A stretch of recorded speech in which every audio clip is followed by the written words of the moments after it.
नमस्कार जोहार, आप देख रहे हैं छोटा नागपुर लाइव और मैं हूं दशरथ प्रधान। इस वक्त हम जमशेदपुर के कोऑपरेटिव कॉलेज के सामने मौजूद हैं और ये जो क्षण है ये क्षण सोमेश सोरेन जी के नाम पर है। सोमेश सोरेन जी पीछे आ रहे हैं अपने समर्थकों के साथ, जो है सर्टिफिकेट लेने के लिए अंदर घुस रहे हैं और जिस तरह उन्होंने जीत दर्ज किया है हर्षला विधानसभा उपचुनाव में, ये वाकई ऐतिहासिक है। आपको बता दें कि एक तरफा चुनाव उन्होंने जीत दर्ज किया है, इस चुनाव में एक तरफा जीत उन्होंने दर्ज किया है। और 19वें राउंड की रिजल्ट की बात करें तो 19वें रिजल्ट में जो 19वें राउंड है उसका रिजल्ट बहुत ही चौंकाने वाला है। 99,820 मत इनको प्राप्त हुआ है और 36,989 वोट से जो है वो आगे चल रहे हैं। तो एक बहुत बड़ा मार्जिन लेकर वो चल रहे हैं और जीत भी उन्होंने दर्ज किया है। तो कहीं ना कहीं ये जो है एक बहुत बड़ा उपलब्धि झारखंड मुक्ति मोर्चा को कहे, क्योंकि जिस तरह भाजपा यहाँ हमलावार थी झारखंड मुक्ति मोर्चा पर और कह रही थी कि जो है सरकार के प्रति जो विश्वास था, जो जनता का जो अपेक्षा था उस पर खरा नहीं उतर रही है। और कहीं ना कहीं जो पब्लिक है वो पब्लिक इस बार बदलाव की मूड में है। लेकिन जो पब्लिक ने जिस तरह रुझान दिखाया, जिस तरह रिजल्ट दिया है, ये रिजल्ट साफ कर दिया है कि घाटशिला की जनता झारखंड मुक्ति मोर्चा के साथ है, घाटशिला की जनता हेमंत सोरेन के साथ और हेमंत सोरेन का हाथ को और मजबूत कर रही है। ये इस बीच जो है जितने भी दावे वादे सब फेल हो चुके हैं और सोमेश सोरेन जी अंदर अब जा रहे हैं और अपनी सर्टिफिकेट लेंगे और उसी के साथ जो है विजय होकर अपने घर की ओर निकलेंगे। तो ये कहीं ना कहीं एक झारखंड मुक्ति मोर्चा के लिए एक बहुत बड़ी ऐतिहासिक जीत मानी जा रही है और तमाम दावा जो है भाजपा का फेल होते हुए नजर आया है।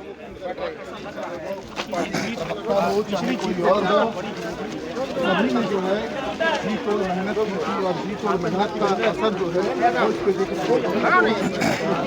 एक पार्टी की प्रवक्ता एक आपने जीत और मेहनत बताओ कितनी बड़ी चीज पहली बात है कि ये मेहनत सभी लोगों ने की थी।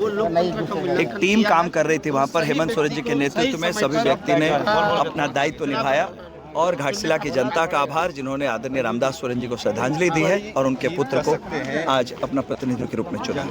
कितनी बड़ी जीत है, चूंकि पिछले बार आंकड़ा 22,000 का था। लोग सोच रहे थे कि भारतीय हम लोगों ने ये स्पष्ट कहा था, डे 1 से यही कहा था कि पिछली बार के मार्जिन से ज्यादा बड़ी मार्जिन से जीत होगी, क्योंकि तमाम जो विषय हैं और जिस तरह की नकारात्मक राजनीति भारतीय जनता पार्टी ने की थी, पूर्व मुख्यमंत्री चंपई सोरेन जी के नेतृत्व में जिस तरह की नकारात्मक राजनीति करने की कोशिश की गई, जो अप्रासंगिक विषयों को उठाया गया, उसका जवाब भी कहीं ना कहीं देखिए, कहीं ना कहीं हमारे आदरणीय शिक्षा मंत्री रहे रामदास सोरेन जी का राजनीति भाजपा की तरफ से अधूरा सपना साथ साथ हमारे आज हम लोग के बीच नहीं है।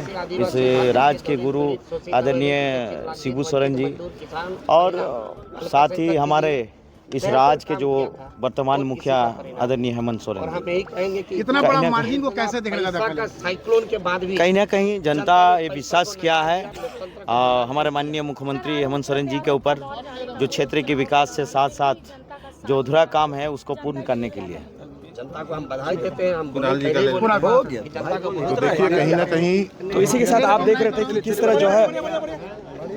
किस तरह झारखंड मुक्ति मोर्चा के तमाम नेतागण, तमाम विधायक जो है यहाँ मौजूद हैं और सभी जो है लगातार जा रहे हैं।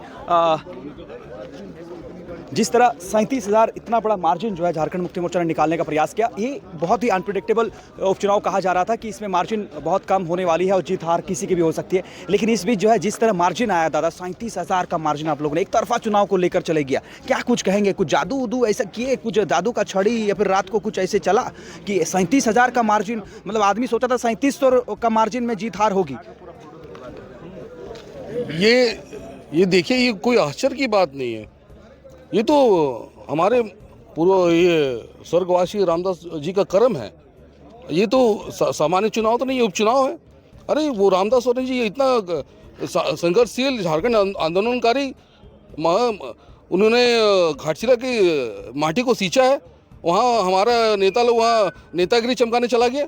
सोचना चाहिए भाई, वहाँ कोई सामान्य चुनाव तो नहीं, उपचुनाव है। उनका तो लहर रहेगा ही। साथ ही हमारा झारखंड मुक्ति मोर्चा का जो हमारा मुख्यमंत्री है, उनका विश्वास जनता के प्रति है। उन्होंने जो अपना काम कर रहा है वो अभी वोट में उसमें तब्दील हो रहा है। ये तो बहुत बहुत बधाई घाटशिला की जनता को जो इतना % बहुमत दिए हैं। चूंकि पिछले बार 22,000 की मार्जिन थी, इस बार डबल मार्जिन आप लोगों ने कर दिया, तो क्या कहेंगे? कुछ सहमति वोट जो है कन्वर्ट हुई है या फिर कुछ और? इस साल भर के बीच में ऐसा क्या हुआ कि झारखंड मुक्ति मोर्चा के प्रति इतना लोगों का प्यार जो उमड़ रहा है?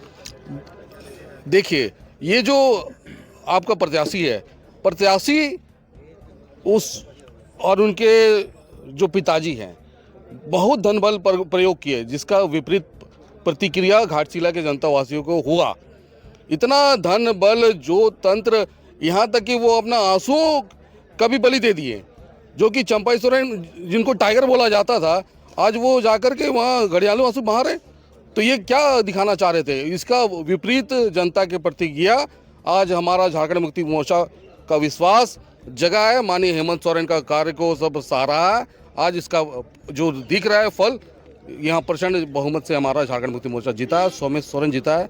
और हमारे स्वर्गवासी रामदास सोरेन का कर्म जो है उनका सच्ची श्रद्धांजलि। चूंकि भाजपा मान रही थी कि ये उपचुनाव में यदि कमल खिलता है घाटशिला में तो 2029 में इसका प्रभाव पड़ने वाला है। 2029 में जो आपका प्रतिद्वंदी रहे हैं बाबूलाल सोरेन जी, वो कह रहे थे कि हम जो हाल जोत कर चारों तरफ जो है कमल खिलाने का काम करेंगे 2029 के चुनाव में। चूंकि हार मिला है तो अब क्या कहेंगे? क्या मतलब 2029 का परिणाम इससे प्रभावित होने वाला है यहाँ का परिणाम को लेकर? ये तो उनके लिए सबक है। ये जो धन बल का प्रयोग कर रहे हैं इनके लिए सबक है। जो झारखंड मुक्ति मोर्चा को जो धोखा देके गए हैं, ये उनके लिए सबक है कि जहाँ गुरुजी ने उनको उंगली पकड़ के नेतागिरी करना सिखाया है, आज वो जो आज झारखंड मुक्ति मोर्चा को धिक्कार रहे हैं, आज उसका परिणाम है। आने वाला दिन में हम लोग सरायकेला जनता भी इनको दिखाएगा, उसके परिणाम को दिखाएगा कि उनका धनबल और घमंड चूर कर देंगे हम लोग। चूँकि जो भी नेतागण झारखंड मुक्ति मोर्चा छोड़कर भाजपा में शामिल हुए हैं, सभी की स्थिति जो है अमूमन कम बेसी एक ही है। सभी की स्थिति खराब है, चाहे आप गीता कोड़ा जी की बात करें, चाहे आप सीता सोरेन जी की बात करें, और चाहे आप जो है आप यहाँ के प्रत्याशी की बात करें। क्या कुछ कहेंगे इसको लेकर? देखिए, अब जितना भी एक्सपायरी हो गया सब बीजेपी में भरा हुआ है। और ये जो प्रत्याशी बाबूलाल है, बेचारा थोड़ा सा समझना चाहिए। बेटा जो मुख्यमंत्री, पूर्व मुख्यमंत्री रहा है, उसका बेटा, उसको ढंग से बोलने नहीं आता है, भाषण देने नहीं आता है, वो क्या नेतागिरी करेगा? पहले नेतागिरी का पाठ बढ़िया से पढ़ाएं, फिर वो नेतागिरी में उतरे। फिर ये बोलना चाहूँगा, झारखंड मुक्ति मोर्चा को जो दगा दिया है वो कहीं का नहीं रहा है। तो इसी के साथ लगातार आप देख रहे थे कि किस तरह जो है झारखंड मुक्ति मोर्चा ने प्रचंड जीत हासिल की है, और लगभग साफ हो गया है कि जीत प्रचंड बहुमत से झारखंड मुक्ति मोर्चा ने हासिल किया है। और कहीं ना कहीं ये कार्यकर्ताओं की एक बहुत जो संगठित रूप से कार्यकर्ता काम की है, और जो हेमंत सोरेन ने जिस तरह का काम किया है इस झारखंड प्रदेश में, उसका प्रभाव जो है पड़ा है घाटशिला उपचुनाव में। और घाटशिला उपचुनाव में जनता ने साफ कर दिया है कि जनता जो है झारखंड मुक्ति मोर्चा के साथ है, और जो मैया है, जो मैया सम्मान योजना, वो कारगर है, और वो महिलाएं साथ में हैं, वो हेमंत सोरेन का हाथ मजबूत कर रही हैं। बहुत बहुत धन्यवाद, आप जुड़े रहिए छोटा नागपुर लाइव के साथ।